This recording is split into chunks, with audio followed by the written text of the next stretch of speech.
सबसे पहले आपको जयपुर से बड़ी खबर देंगे। बीजेपी आज तिरंगा यात्रा निकालेगी, सीएम दिखाएंगे तिरंगा यात्रा को हरी झंडी।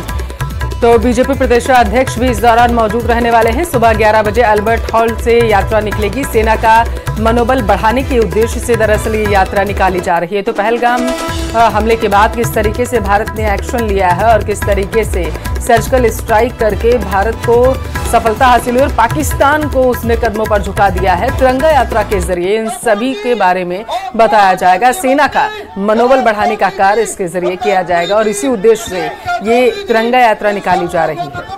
और कल देश भर के कई बीजेपी शासित राज्यों में ये तिरंगा यात्रा निकाली गई थी और जिसमें उत्तर प्रदेश भी शामिल था, लेकिन आज राजस्थान में सेना का मनोबल बढ़ाने के लिए बीजेपी की ओर से तिरंगा यात्रा निकाली जाएगी और मुख्यमंत्री भजन लाल शर्मा इस तिरंगा यात्रा को हरी झंडी दिखाएंगे। इसमें प्रदेश अध्यक्ष मदन राठौड़ की भी मौजूदगी रहने वाली है। सुबह 11 बजे का समय रहेगा जब अल्बर्ट हॉल से ये यात्रा निकलेगी, जिसे सेना का मनोबल बढ़ाने के उद्देश्य से निकाला जा रहा है। इसके लिए सेना को पूरी छूट दी गई। हमारी सेना ने बड़ी बहादुरी से और लक्ष्य तय करके, चाहे वो रावलपिंडी के दूर हमारे देश की सीमा से 500 किलोमीटर दूर भी वो कोई आतंकवादी केंद्र था, उसको भी ध्वस्त करने का काम किया। 100-150 किलोमीटर दूर जो कोई आतंकवादी जहां था, निशाना तय करके यहां से मिसाइल छोड़ करके उसको ध्वस्त किया। ये हमारी सेना ने बहुत बहादुरी का काम किया। आतंकवादियों के केंद्रों को नष्ट किया, उनको संरक्षण देने वालों की रीढ़ तोड़ दी। पाकिस्तान गिड़गिड़ाया, पाकिस्तान के एयर बेसेस को ध्वस्त कर दिया जहां से कि वो किसी भी प्रकार का और हमला करने की तैयारी कर सकते थे। उनके रडार तोड़ दिए, उनके परमाणु संयंत्र जहां लगा हुआ है उसमें लीकेज शुरू हो गया। जब उससे लीकेज शुरू हुआ तो पाकिस्तान गिड़गिड़ाया। वो दुनिया के सभी देशों से प्रार्थना करने लगा कि हमारा ये युद्ध बंद करो। ये सब अभियान उसी का हिस्सा है। अभी हम राष्ट्रभक्ति का जज्बा पैदा करने के लिए तिरंगा यात्रा करने वाले हैं और राजनीति निरपेक्ष यात्रा है। इसमें कोई भी दल का व्यक्ति सम्मिलित हो सकता है। हम कोई बीजेपी का झंडा नहीं लगा रहे हैं, बीजेपी का नारा नहीं लगा रहे। हम केवल तिरंगा झंडा लेकर के और राष्ट्रभक्ति का भाव, भारत माता की जय और वंदे मातरम, यही नारा लगेगा। इसके अलावा कोई नारा वहां पर लगने वाला नहीं है। जयपुर से बड़ी खबर है। एसआई भर्ती परीक्षा 2021 और हाईकोर्ट से जुड़ा एक बड़ा अपडेट है। आज मामले में हाईकोर्ट सुनवाई कर सकता है। 5 मई को हुई सुनवाई में कोर्ट ने दिया था 10 दिन का अतिरिक्त समय। आज सरकार दायर कर सकती है अपना जवाब। तो बड़ी खबर आपको दे रहे हैं, एसआई भर्ती परीक्षा 2021 और हाईकोर्ट से जुड़ी खबर है। आज मामले में हो सकती है सुनवाई। आज सरकार अपना पक्ष दायर कर सकती है। तो देखिए, जयपुर से बड़ी खबर आपके टेलीविजन स्क्रीन पर है, जहां पर एसआई भर्ती को लेकर के बड़ा अपडेट सामने आया है। एसआई भर्ती 2021 को लेकर के हाईकोर्ट में आज सुनवाई हो सकती है और महत्वपूर्ण बात यह है कि 5 मई को हुई सुनवाई में 10 दिन का अतिरिक्त समय जो है दिया गया था अपना जवाब पेश करने के लिए और बताया जा रहा है कि आज सरकार जो है अपना जवाब इसमें दर्ज करा सकती है और उसके बाद देखने वाली बात ये होगी कि हाईकोर्ट की तरफ से क्या दिशा निर्देश दिए जाते हैं। बिल्कुल, सरकार का जवाब क्या रहेगा इस पर सभी की निगाहें हैं। और दूसरी तरफ क्योंकि एसआई भर्ती परीक्षा रद्द करने की मांग को लेकर लगातार विरोध प्रदर्शन भी हो रहे हैं, तो वहीं एसआई भर्ती 2021 को रद्द करने की मांग को लेकर एक बार फिर हनुमान बेनीवाल जयपुर के शहीद स्मारक पर धरने पर बैठ गए हैं। एसआई भर्ती 2021 रद्द करने, आरपीएससी को भंग कर पुनर्गठित करने और अन्य मांगों को लेकर धरना दिया जा रहा। बेनीवाल ने भारत पाक तनाव के चलते आंदोलन बताते हुए कि स्थगित कर दिया था और एक बार फिर से बताया जा रहा है कि उनकी तरफ से आंदोलन तेज किया जाएगा। और इस वक्त धरने पर बैठ चुके हैं। सरकार भर्ती रद्द नहीं करती है तो आंदोलन जारी रहेगा, लेकिन आज सरकार को हाईकोर्ट में जवाब भी देना है और आरएलपी ने एक बार फिर से अपना धरना शुरू कर दिया है। सरकार ने आरपीएससी भंग करने का वादा किया था, हम न्यायालय के फैसले का इंतजार करेंगे। बेनीवाल की तरफ से कहा गया है सरकार भर्ती रद्द करेगी तो धरना खत्म होगा।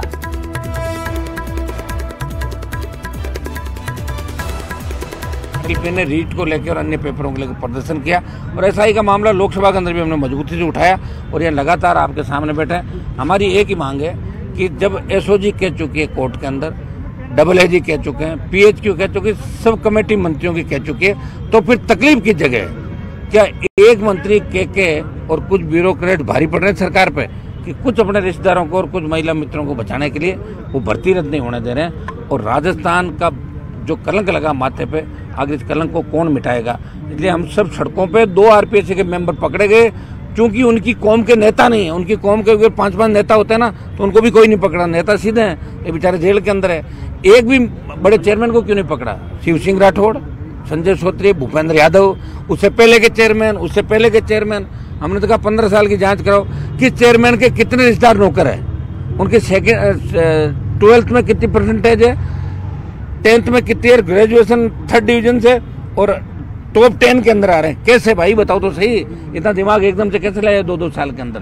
तो दवाई दूसरे लोगों को बताया राजस्थान के अंदर। तो हमने तमाम आरपीएससी के जो घोटाले हुए, चाहे माध्यमिक शिक्षा बोर्ड का था, चाहे कर्मचारी आयोग का, हमने इसको लेके हमेशा लड़ाई लड़ी है। और राष्ट्रीय लोकतांत्रिक पार्टी जवान किसान की लड़ाई लड़ती है। हमने ये भी कहा कि जब भी प्रदेश के जवानों को, छात्रों को, हमारी जो शासन चुनाव को लेकर भी 1 महीना आंदोलन किया था, हम सड़क पे मिलेंगे और सड़क पे बैठे हुए हैं और ये आंदोलन अब बड़ा होगा। प्रदेश के अलग अलग जिलों में धमकी भरे ईमेल मिलने से अफरा तफरी का माहौल बन चुका है। जयपुर स्टेडियम को जहां 1 हफ्ते के अंदर ही 4थी बार बम से उड़ाने की धमकी मिली है, तो वहीं बारां में जहां जिला कलेक्ट्रेट को उड़ाने का धमकी भरा ईमेल मिला है। तो वहीं दूसरी तरफ अलवर और प्रतापगढ़ में भी मिनी सचिवालय को उड़ाने की धमकी दी गई है। रिपोर्ट देखिए आप।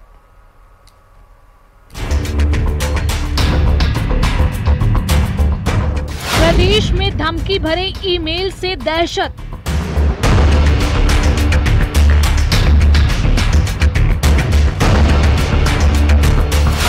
एसएमएस स्टेडियम को बम से उड़ाने की धमकी। बारां में जिला कलेक्ट्रेट को उड़ाने की धमकी। अलवर और प्रतापगढ़ में मिनी सचिवालय निशाने पर।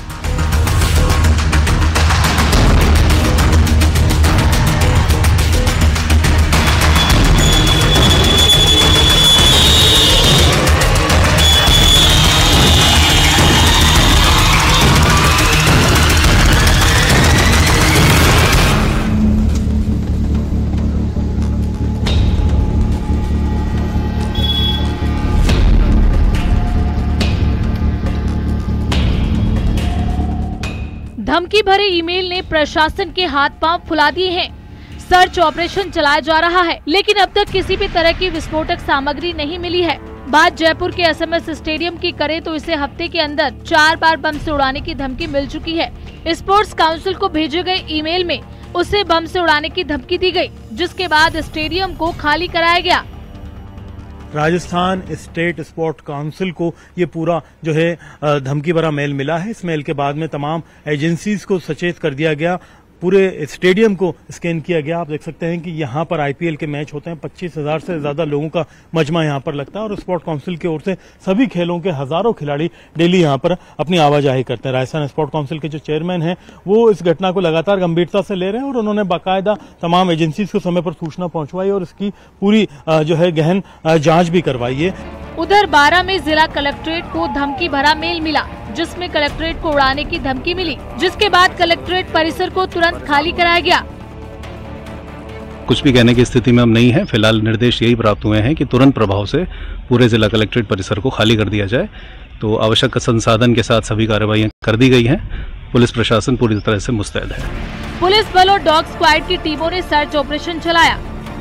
सुरक्षा व्यवस्था है वो जो उसके मद्देनजर जो है वो पूरा परिसर जो है खाली है और सिर्फ पुलिस और सिविल डिफेंस के लोग, वही लोग यहाँ मौजूद है। फिलहाल जो है जिला कलेक्टर, पुलिस अधीक्षक और आईबी की टीमें और जो बाकी जो प्रशासनिक अमला है जिले का, वो जो है वो बैठक कर रहा है। और फिलहाल जब हमने बात की अभी उनसे करने की जिला कलेक्टर से, तो उन्होंने अभी मेल के अंदर क्या कुछ लिखा हुआ है वो पूरी चीज बताने से मना कर दिया है। प्रतापगढ़ और अलवर में भी धमकी भरे ईमेल से दहशत मची है। यहाँ मिनी सचिवालय को बम से उड़ाने की धमकी दी गई।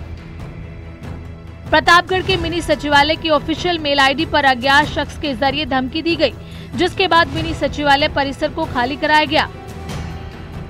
उधर अलवर में भी प्रशासन मिनी सचिवालय को उड़ाने की धमकी मिलने के बाद अलर्ट पर है। मेटल डिटेक्टर से सर्च अभियान चलाया गया।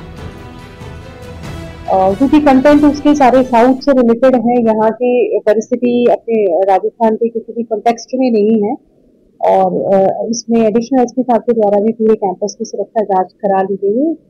इसमें ऐसी कोई विशेष बात नहीं डिप्टी साहब जो है उनकी जो लोकल टीम है वो सर्च कर चुकी। वैसे वो अश्योर है किसी प्रकार की कोई चीज है नहीं, और वैसे इस प्रकार के मेल का यहाँ से जो रणनीति इसकी भी। धमकी भरे ईमेल के बाद प्रशासन अलर्ट पर है। जांच की जा रही है कि धमकी भेजने वाला कौन है।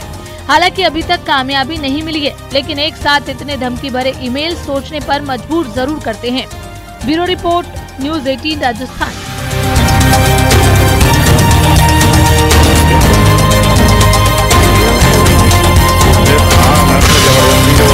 परेशान हो रहे हैं।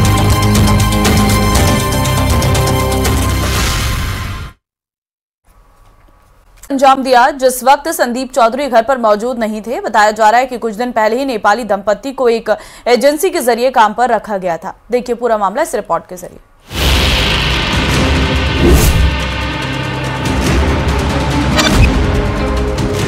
कांग्रेस नेता के घर लाखों की लूट, पत्नी और मां को नौकर ने पिलाया जहर, नेपाली नौकरों ने दिया वारदात को अंजाम।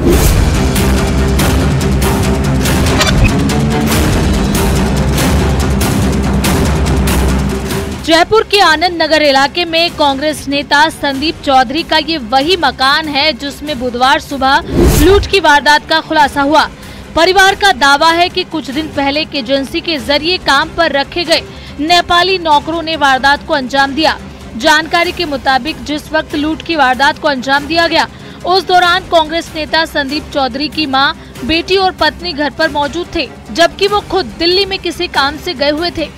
कि मामा किसी काम से कल दिल्ली गए थे। जब उन्होंने सुबह उठ के फ़ोन किया तो तकरीबन 1-1.5 घंटे किसी का फ़ोन जब नहीं उठा तो उन्होंने अपनी बेटी को फ़ोन किया। बेटी ने जब उठ के देखा तो उन्होंने पाया कि दोनों जो नानी और मामी थे वो बेहोशी की हालत में थे और जो नौकर थे वो गायब थे। और नानी जो थे उनके कान के और हाथ के कड़े गायब थे और उनके चेहरे पे निशान था कि उनके साथ कोई मारपीट जैसी कोई घटना करी गई हो। इस चीज़ पे जैसे ही उन्होंने पता लगा हम मौके पे पहुंचे, उनको हॉस्पिटल में एडमिट कराया। अभी वो उनकी जो कंडीशन है नॉर्मल है, डॉक्टर्स इलाज कर रहे हैं और पुलिस की टीम ने आके भी चेक करा है। जो कि नौकर थे 10-12 दिन पहले किसी एजेंसी द्वारा रखे गए थे, नेपाली नौकर 2 वो थे और 2 उन्होंने अपने साथियों के साथ में इसको अंजाम दिया। बताया जा रहा है कि नेपाली दंपति ने अपने 2 साथियों की मदद से वारदात को अंजाम दिया। बुधवार सुबह करीब 7:30 बजे दंपति ने 2 और लड़कों को मकान में बुलाया, जिसकी तस्वीर भी सामने आई है। जिसके बाद नेपाली गैंग ने कांग्रेसी नेता संदीप चौधरी की मां और पत्नी को चाय में जहरीला पदार्थ पिलाया, जिससे वो बेहोश हो गयी। दोनों कर बाहर से आए, बाहर से आकर के उन्होंने चाय में कुछ मिलाया या इंजेक्शन लगाया को बेहोश करके और घर से सामान चोरी करके गहने वगैरह जो पहन रखे थे उतार करके लेके गए। जैसे ही पता लगा उनको हॉस्पिटलाइज कराया, पुलिस को सूचना दी और पुलिस कार्रवाई कर रही है और उनको दोनों को कंट्रोल में है, स्वास्थ्य उनका नियंत्रण में है। वारदात का खुलासा उस वक्त हुआ जब संदीप चौधरी ने दिल्ली से घर पर फोन किया। मां और पत्नी के फोन नहीं उठाने पर बेटी को फोन किया गया, जिसके बाद मां और दादी को बेहोशी की हालत में पाकर उसने अपने रिश्तेदार को कॉल किया। दोनों को बेहोशी की हालत में अस्पताल में भर्ती कराया गया, जहां उनकी हालत में अभी सुधार है। मामा खुद है नहीं यहाँ पे, मैं भी यहाँ रहता नहीं हूँ और मामी और नानी जो कि हॉस्पिटल में है। पर हाँ ये कहा जा सकता है कि जेवर और नकदी ले गए हैं क्योंकि अलमारी टूटी हुई मिली है और 1-2 जो उनके और भी चीजें जो देखी गई है प्राइमरी वो गायब मिली है। वारदात की सूचना मिलते ही डीसीपी वेस्ट अमित कुमार समेत अन्य पुलिस अधिकारी मौके पर पहुंचे।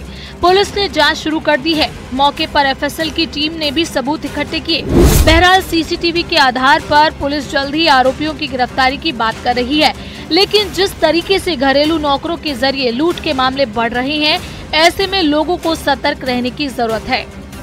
जयपुर से न्यूज़ 18 राजस्थान के लिए रोशन शर्मा की रिपोर्ट।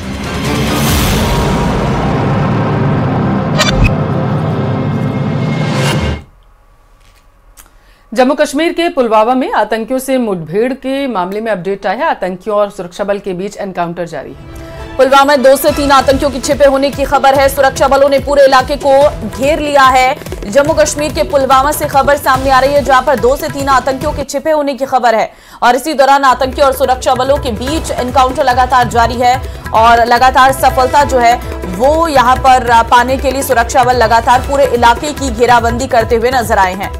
तो देखिए जम्मू कश्मीर से इस वक्त की सबसे बड़ी खबर है। पुलवामा में दरअसल सूचना मिली कि 2 से 3 आतंकी हैं जो हैं वो छिपे हो सकते हैं और यही वजह है कि सुरक्षा बल को जवानों की तरफ से सर्च ऑपरेशन चलाया जा रहा है। इन आतंकियों को पकड़ने के लिए हर संभव वहां पर जो कार्य है वो किए जा रहे हैं। सुरक्षा बल के जवान पूरी तरीके से मुस्तैद हैं। पूरे इलाके को छाना जा रहा है। दावा किया जा रहा है 2 से 3 आतंकी ये जो हैं ये इलाके में छिपे हो सकते हैं।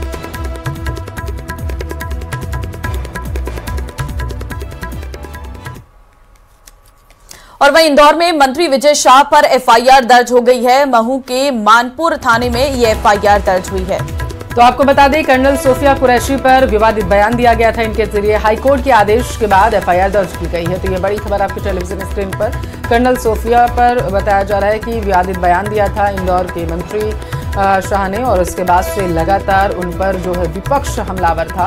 और दूसरी तरफ जिस तरीके का बयान दिया गया था तो उस पर विपक्ष की तरफ से मांग की जा रही थी कि कोई एक्शन जो है वो लिया जाए सरकार की तरफ से। हालांकि अब बताया जा रहा है कि बयान वायरल होने के बाद पूरी तरीके से घिर चुके थे विजय शाह, और यही वजह है कि अब उन पर हाईकोर्ट ने ये कहा कि एफआईआर दर्ज की जाए, और उसके बाद उन पर एफआईआर जो है वो दर्ज हो चुकी है।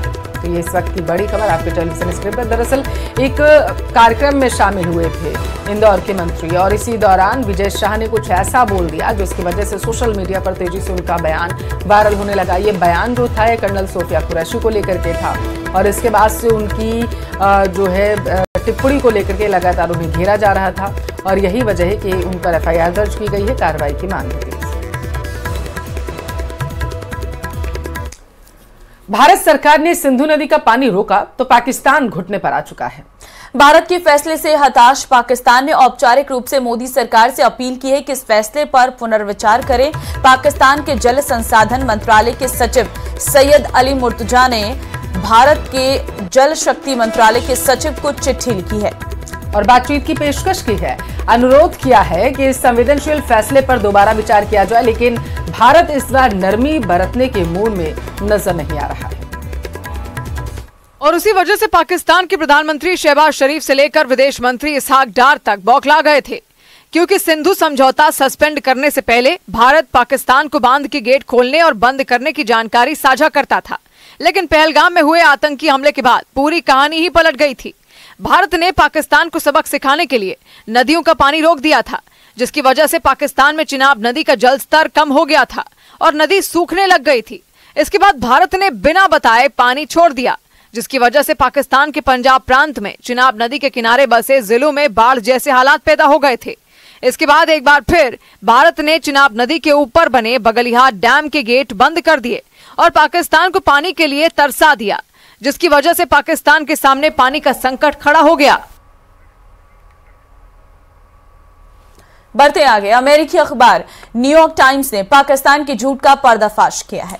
न्यूयॉर्क टाइम्स की रिपोर्ट के मुताबिक भारत के हमले में पाकिस्तान को ज्यादा नुकसान हुआ है। खासतौर पर पाकिस्तान के सैन्य ठिकानों, एयरफील्ड को नुकसान पहुंचाया गया है। न्यूयॉर्क टाइम्स ने अपनी रिपोर्ट की पुष्टि के लिए सैटेलाइट की तस्वीरों का हवाला दिया और लिखा है कि भारत के हमलों में पाकिस्तान के सैन्य ठिकानों को अधिक नुकसान पहुंचा है और पाकिस्तान ने जो दावे किए वो बिल्कुल झूठे हैं।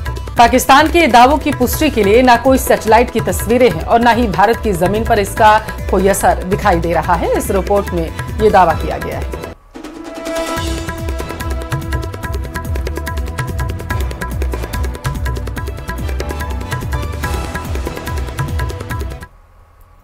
तो ऑपरेशन सिंदूर के बाद से पूरे देश में देशभक्ति का माहौल अपने चरम पर देखा जा रहा है। और इसी बीच देश भर में अवैध बांग्लादेशी नागरिकों के खिलाफ चल रहे अभियान में भी तेजी आई है और इस कड़ी में आज जोधपुर से 148 बांग्लादेशी घुसपैठियों को डिपोर्ट किया गया। ये रिपोर्ट देखिए। एक्शन में भजनलाल सरकार, घुसपैठियों पर निर्णायक प्रहार। भजनलाल सरकार ने बांग्लादेशी घुसपैठियों पर तगड़ा एक्शन लिया है। सरकार ने 1000 से अधिक बांग्लादेशियों को गिरफ्तार किया है। इन्हें डिटेंशन सेंटर में रखा गया है। ऐसी एक तस्वीर आपके टीवी स्क्रीन पर है। जोधपुर में मंडोर स्थित ग्राम सेवक प्रशिक्षण केंद्र में एक डिटेंशन सेंटर बनाया गया है, जहां जरूरत पड़ने पर उन संदिग्ध बांग्लादेशियों को रखा जा सकता है जो फर्जी पहचान पत्रों के जरिए प्रदेश में रह रहे थे। देख सकते हैं कि इस सेंटर के अंदर उन 150 जो पहली खेप आने वाली है उनको रखे जाने की जो है सूचना है। बताया जा रहा है कि यहाँ पर जो है वो तमाम सुविधाएं और व्यवस्थाएं की गई है जहाँ पर लोगों को रखा जा सकता है। ये पूरी तरह से सुरक्षित है। प्राप्त जानकारी के अनुसार अलग अलग जगह से अलग अलग खेप में यहाँ पर जो है अवैध घुसपैठिए बांग्लादेशी आएंगे, उनके लिए पानी की व्यवस्था हो या रहने की व्यवस्था, किस तरह से उनको रखा जाएगा। यहाँ कई तरह के कक्ष बने हुए हैं। इसके अलावा जो उनके सोने के लिए यहाँ पर बिस्तरों की व्यवस्था है, इसके अलावा ओढ़ने के लिए भी व्यवस्था जो है की गई है। संदिग्ध बांग्लादेशियों को वापस भेजने की कार्रवाई शुरू हो गई। बुधवार को राजस्थान पुलिस ने 148 बांग्लादेशी घुसपैठियों को पकड़कर जोधपुर में वायुसेना के एयरबेस पर छोड़ा। यहाँ से उन्हें एक विशेष विमान के जरिए पश्चिम बंगाल भेजा गया है। यहाँ बीएसएफ से सहयोग करके उन्हें बांग्लादेश भेजा जाएगा। प्रदेश में अब तक 17 जिलों से 1008 संदिग्ध बांग्लादेशी नागरिकों को गिरफ्तार किया गया है। सभी बांग्लादेशी फर्जी पहचान पत्रों के जरिए यहाँ रह रहे थे। जो घुसपैठिए अभी भी प्रदेश में बचे हैं, उन्हें भी जल्द भेजा जाएगा। बांग्लादेश सरकार को भी उसके नागरिकों के विषय में सूचना दी जा रही है। ये कार्रवाई 22 अप्रैल को पहलगाम में हुए आतंकी हमले के बाद चालू हुई थी। जानकारी के अनुसार 17 जिलों में 1008 से भी अधिक जो है अवैध बांग्लादेशियों के होने की, संदिग्ध होने की सूचना मिली थी और उन्हें अलग अलग जिलों में पकड़ा गया था। अब इनको डिपोर्ट करने की कवायद शुरू हो चुकी है। इसकी पहली खेप 150 अवैध बांग्लादेशी जोधपुर पहुंचने वाले हैं। यहां से उन्हें हवाई मार्ग से पश्चिम बंगाल भेजा जाएगा, जहां से उन्हें बांग्लादेश डिपोर्ट किया जाएगा। कैमरामैन समीर खान के साथ चंद्रशेखर व्यास, न्यूज 18 राजस्थान, जोधपुर। जोधपुर पुलिस ने एक गोदाम में भारी मात्रा में पटाखे और सोडियम नाइट्रेट का जखीरा बरामद किया है और इस मामले में पुलिस ने एक आरोपी को गिरफ्तार किया। बताया जा रहा है कि आरोपी ने बिना लाइसेंस के विस्फोटक सामग्री अपने गोदाम में भंडारण कर रखी हुई थी। कार्रवाई के दौरान पुलिस ने तकरीबन 760 किलो पटाखे बरामद कर लिए। इसके अलावा गोदाम में 50-50 किलो के सोडियम नाइट्रेट के 70 बैग बरामद किए गए हैं।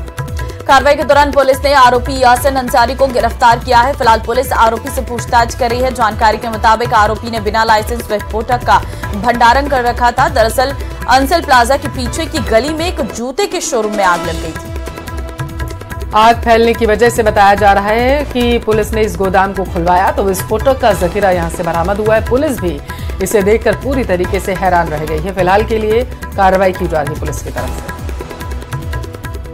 ये आग लगी थी। आग बुझाने पे पास वाली बिल्डिंग में धुआं निकल रहा था, तो हमने उसको भी खुलवा के चेक किया कि भाई उसमें तो कहीं आग नहीं लगी है। जब खुलवा के जब अंदर गए तो उसमें पटाखों के वो कार्टून पड़े थे काफ़ी सारे और ये सोडियम नाइट्रेट के भी कट्टे पड़े थे। और चलिए इसी के साथ फिलहाल के लिए इस बुलेटिन में बस इतना है।